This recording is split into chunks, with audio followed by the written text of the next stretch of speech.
We begin following a major tax proposal voted down on Tuesday. Now, that measure was set to help fund a new ambulance for the North Park Fire District. This as they continue to battle surging call numbers. Now, back in 2015, the fire department says they responded to just over 1,500 incidents, but that figure has skyrocketed, where last year they were called out to over 2,300 emergencies. Now, that's an annual increase of 768 incidents yearly and a total rise of nearly 50% across the last 9 years. Now, this year, the fire department's tireless work will only get busier. Already, they're projecting another jump up in calls while still relying on minimal equipment and staffing. I sat down with their deputy chief to learn more. It's just not something that we're just pulling out of the air and trying to come up with something. This is a need, not a want. Deputy Chief Brian Kuntz is deeply disappointed to learn Winnebago County voted no on a referendum question that would allow them to purchase and operate a new ambulance. We shouldn't have to rely all the time on neighboring districts to cover us on our busier or peak times. In fact, he recalls one of those peak times with numerous calls this week. We were dealing with 3 incidents at one time. So we had our ambulance that was tied up and both of Loves Park's ambulances that were tied up. Right now, North Park, which serves primarily the McChesney Park area, has one ambulance on the force.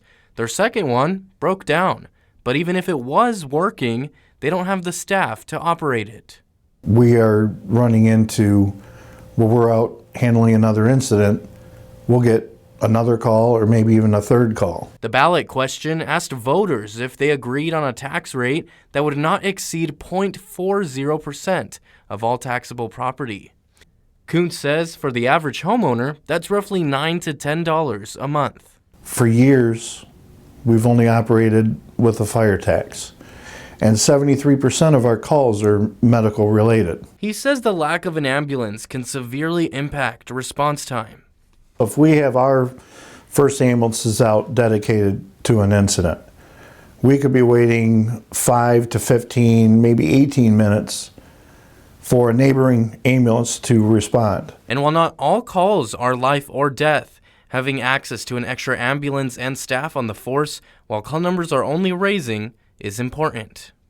People don't think that. Your routine fall victims or a nosebleed, those are the simple ones. And yeah, you can wait a little bit longer, but when somebody's not breathing, somebody's actively seizing or in a diabetic coma, seconds do count. Kuntz has been in the fire service for 4 decades, and he's never seen call volume this high before.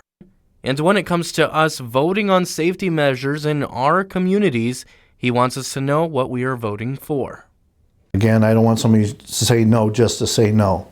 I want them to understand it before they make that decision.